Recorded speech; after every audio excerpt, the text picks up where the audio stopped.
Do logistical challenges still remain for the bullion market, and what would happen to premiums on coins? Joining me today is Ruth Crowell, CEO of the LBMA, to discuss these challenges. Ruth, welcome back to the show. It's a pleasure speaking with you today. Thank you so much, David. I'm really happy to be here. Let's talk about logistical and the challenges surrounding the physical market. But before we get into that, can you give us a brief overview of the LBMA, the London Bullion Market, and sort of the origins and the mission statement of the LBMA? Sure. So LBMA is the world's independent authority for precious metals. And really, our mission is advancing standards for the common good of the global industry. So we have three major standards in terms of what is called good delivery, and that's all about physical quality of the metal. Our global precious metals code, which covers ethics of trading, and then responsible sourcing, which is about setting standards in terms of the sourcing of the metal itself. The other thing we also provide for the industry is solutions when there are challenges to the market. And I think your point on logistics is certainly one of them that we've seen this year, and we continue to get questions about. Okay, so let's start with the logistics first before we talk about the standards. COVID obviously was a phenomenon that impacted all markets, not just the gold and silver markets, but in particular in regards to the bullion market. How severe was the impact on the transportation of the physical bullion market this year? As lockdowns happened across the world, analysts were worried that transportation problems were the main cause of the supply crunch that we saw. Was that true? So I think there was a lot of perception of challenges to logistics. However, the record stocks in both London and New York for gold are a testament to the logistics companies following through on that delivery. One of the jobs of LBMA, as I mentioned, in terms of solutions and acting as a point of contact for the local London market, was really to try to get facts out there in terms of questions like refiner capacity, challenges to logistics, so that people could trade and operate from the truth of what was going on, as opposed to just what was in the media. And certainly that's something that we continue to do as we sort of look forward into perhaps challenges in the winter, as well as Brexit coming up in the UK. Mm-hmm. Yeah, we're going to talk about Brexit in just a bit. Stocks in New York and London were still high. How is that possible, Ruth? How were they able to restock their inventory? Well, I would say during March and April, as I said, gold tends to had some logistical problems, which I think we talked about too. And the reason for that is a lot of people don't know that gold travels on passenger airline. So if people aren't moving, then there's less gold moving. So if there's less flights, there's less opportunities. And that was probably one of the major challenges. I would also say, London is very much a physical market, and certainly the amount of gold held there, it's currently 560 billion US dollars underneath the streets, is a testament to that. New York doesn't tend to have the same physical stocks to the extent that London does, but this year has been an exception. Yeah. You have seen enormous amount of material coming in, and that's been reflected in the numbers. Yeah, one thing we've seen this year was premiums for bullions and coins, particularly silver coins, is just one example. Premiums really rose as the supply of the bullion diminished, as several factors weighted. I mean, what were some of the factors behind the supply crunch? You mentioned logistical challenges. What else? Was that the main reason, you think? I would also say, we tend to see very much on the wholesale side of things, but certainly in terms of some of the comments on the retail and the coin that you mentioned, is that a lot of refiners and producers were focusing on core business items. So they weren't making the whole variety of suite in terms of the products that they would normally make, because they're having to function on major points. So taking decisions with gold to make just London good delivery bars and sort of pausing some of the production of other materials. So certainly those aspects had a hit on the retail market. But we certainly on a wholesale, we didn't see those same impacts. Yeah, I think what some retail investors and buyers of metals are interested in knowing now is that as Europe and London go back into another round of lockdowns, as COVID cases rise, can we possibly see the same problems emerge again? I mean, premiums have come back down to near normal levels, but people are wondering and worried that they might spike again, the premiums. Well, certainly it's something we talk about in terms of potential market disruptions, and part of our role in terms of being that point of contact for the infrastructure providers here in London is talking to the vaults and the carriers about how are you ready, and certainly ready for COVID challenges, but also ready for Brexit challenges. And I think the overwhelming response has been they're very prepared. And in some ways, having had the challenges of the pandemic in March and April has made the market more resilient to those challenges up ahead. Because, I think something people would worry about is we're all faced with pandemic fatigue, dare I say. But, certainly in terms of the professionals who are looking after the stocks and the carry of material, that is not the case. I think they're ready and taking steps in place to ensure that service to clients is smooth. Has the LBMA worked with the mints around the world at all? Have you heard from the mints, like the Perth Mint, for example, or the U.S. Mint, about coin production and meeting the extra demand that we've seen in 2020? So we're in touch with some of the mints, particularly the ones that are also accredited by us as good delivery refiners. So the Royal Mint, Perth Mint, these are the Royal Canadian Mint as well.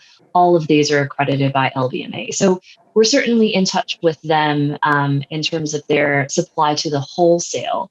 In terms of stocks, in terms of coins, I think it's more of a question for them directly. But Okay. I think anyone who's wishing to sell these materials has certainly worked hard to make sure that it's available for investors who want to purchase and getting ready for the further demand that may be ahead. Yeah. You mentioned Brexit, so let's talk about the market impact of Brexit.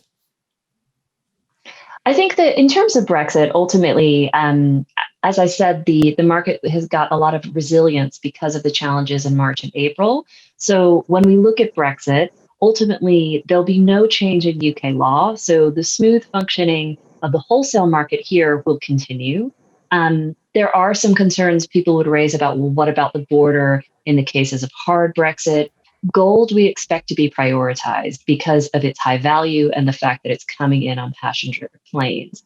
But if there were to be any disruption, we would work with the carriers and the vaults as we did in March and April to make sure that is smooth.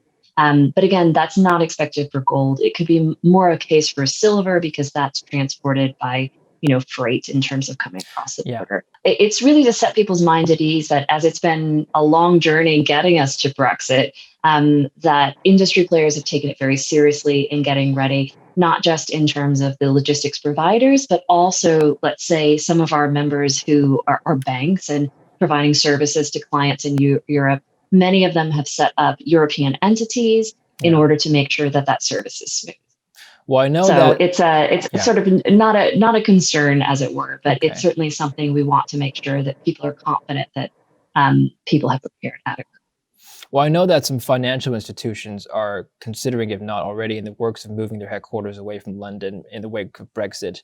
I wonder if the storage facilities for bullions in London are thinking of doing the same thing. Can London still maintain its status as one of the preeminent vault storage facilities in the world? I think absolutely. And part of that is because I know a lot of the thinking when the vote happened, a few years ago and caught by surprise, really all the market players and infrastructure providers went through various scenarios in terms of what would be the most efficient approach, both for themselves as well as clients. And I think ultimately the unique thing with precious metals is you do have the the security, the vaulting side of things, which is crucial. So one, having that expertise and having those facilities is costly as well as difficult to replicate. I think the other thing I would say, which is unique certainly to the London setup, is the involvement of the Bank of England vault. The bank got involved 300 years ago when the market was originally set up, when gold traded much more explicitly as a currency. And they continue to have 2/3 of the gold vaulted in London is still in their vault there on Threadneedle Street. So, Yes, it's potential, but it's very unlikely. And I would certainly say the commercial players, having gone through their own um, research to consider that, have ultimately decided that they're going to stay here in the UK. Okay, let's talk about your market outlook on gold as a commodity. Recently, and by recently I mean the last several months, actually, gold has been trending downwards ever since hitting all-time highs in August. I think the concern from a lot of investors is whether or not gold is maintaining its safe haven asset status in the wake of this decline in prices. What do you think? I think gold performed exactly as it should as a safe haven asset. So compared to 2019, the price for 2020 is up 22%. And if you compare that to the S&P 500, which is up 13.3%. So gold has done exactly as it should, act as an insurance product during difficult times. I think what you mentioned in terms of some of the profit taking that we saw in early November is to be expected given the high price. But I also think some of the movements that we've seen this month has really indicated how gold responds in terms of the fears and hope of the world. And if you looked at the news of when the Pfizer vaccine was announced between November 8th and 9th, you almost immediately saw a 4% drop in the price as we all became Yes. a lot more hopeful in terms of the outlook for the future, both from a political but as well as an economic stand. So certainly gold has, I think, performed absolutely as a safe haven.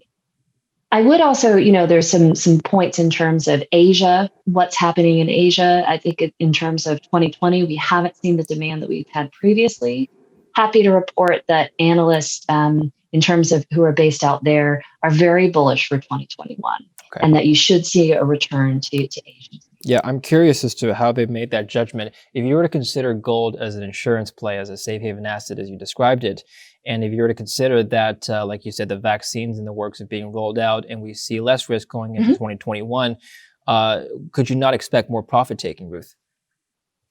It depends on which investors you're talking about. So Mm, for Western investors, you would expect some profit taking, particularly as hopefully we're headed towards the light at what's been a long tunnel in terms of the world. But if you turn to Asia, cases have been down for a while. And certainly when gold prices are higher, you tend to have less physical demand. You did have a lot of selling coming out of the Chinese as well as the Indian lockdowns, partly because people consider gold, you save it for a rainy day. And certainly with COVID, we believe that rainy day came. okay, perfect. Let's talk about the standards of the LBMA now. This is an interesting subject. The LBMA has addressed standards that countries with large gold markets have to comply with. Can you tell us about some of these standards and what they mean in terms of regulating flows, regulating sourcing, money laundering, illegal activities, and so on? Mhm. Sure. Let me first talk about, say, our core standard, which is good delivery. And then maybe I can take you on Sure. to what we're trying to do on the International Bullion Center work. So, in terms of good delivery, ultimately, we've been looking after this list for over 27 years, like since our inception. But ultimately, the list goes back to 300 years to the beginning of the market itself. And it was originally done by the Bank of England. And really, that list is a list of those brands that are acceptable in local London, the world's largest physical market for gold. So, what that means is that to be on our list as a refiner, it's not a nice to have or something you do from a branding perspective. For anyone who's producing bars in the professional market, it's a necessity. So they need to be listed in order to sail to London, as well as in other jurisdictions who recognize that list, because it's truly the international gold standard. Mhm. So that's sort of first thing to understand about that aspect. The second, in terms of the responsible sourcing side of life, and news we've talked about with the international bullion centers. So we've been running our other standard I mentioned, which is responsible sourcing, since 2012. So what we basically did is extend the scope of good delivery to say it's not just about purity anymore. You've also got to prove it's been responsibly sourced. And we made that mandatory for the refiners on our list. And that's meant that the 92% of all the gold that's mined that goes through our refineries um, has been meeting international standards when it comes to responsible sourcing. Okay. I know that earlier in November, the LBMA has issued statements regarding the UAE and potentially banning gold from UAE from entering the market. Can you describe the circumstance around that? Well, first, a correction, because we did not mention anything specific to a country. We Okay. actually mentioned 12 jurisdictions or centers around the world who have large markets of recycled gold. So, our International Bullion Centers initiative is really starting a call for advancing standards globally.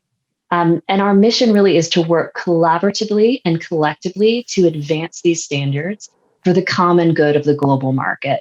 And that continues to be the case. So far, in terms of the reaction to that work, it has been overall very positive. Mhm. And we're looking forward in the new year to talk about how we can work together to address some of these issues that face us as an industry as a whole. When you say that the bullion has to be responsibly sourced, what exactly do you mean by that? Can you define how responsibly sourced should be measured? Yeah. So we basically take part in the OECD guidance when it comes to responsible mineral sourcing and meeting their requirements. Mhm. And what we did is draft something specific in terms of those management systems that are recognized not just by LBMA, but by all OECD countries and other adhering countries as to what responsibility looks like for a refiner. And that's what we've rolled out across the industry. And we've also done that for silver. We've had our final round of implementation. On silver as well. And in the past year, we've had our first round of audits bringing the ESG factor in. So we expanded the scope. Originally, it was about money laundering, just threat financing generally, terrorist financing, as well as human rights. Mhm. And then we also put in requirements to address the environmental sustainability and governance issues. And that's something as I look forward to next year that we think we can use that unique leverage of LBMA to support some of the good work of our colleagues at the ICMM, as well as the World Gold Council, in terms of really defining what responsible ESG looks like for precious Do metals. the standards affect specific corporate entities as well? Let's say where if a miner were to operate in, let's say, a jurisdiction like the Democratic Republic of Congo, where conflict of Mhm. minerals is a big issue, would the LBMA have any authority over how that is sourced? So any material that's been going into one of our refineries, which does include flows from almost everywhere in the world, we actually published a report in September, which I'd encourage you to have a look at, Sure. which made public for the first time in terms of down to the gram where all the gold and silver is coming from, and also where we were able to identify the destination country in terms of where it's being refined. And that was really interesting in terms of having this overall picture of the flows. And it's something that we're going to continue to improve on.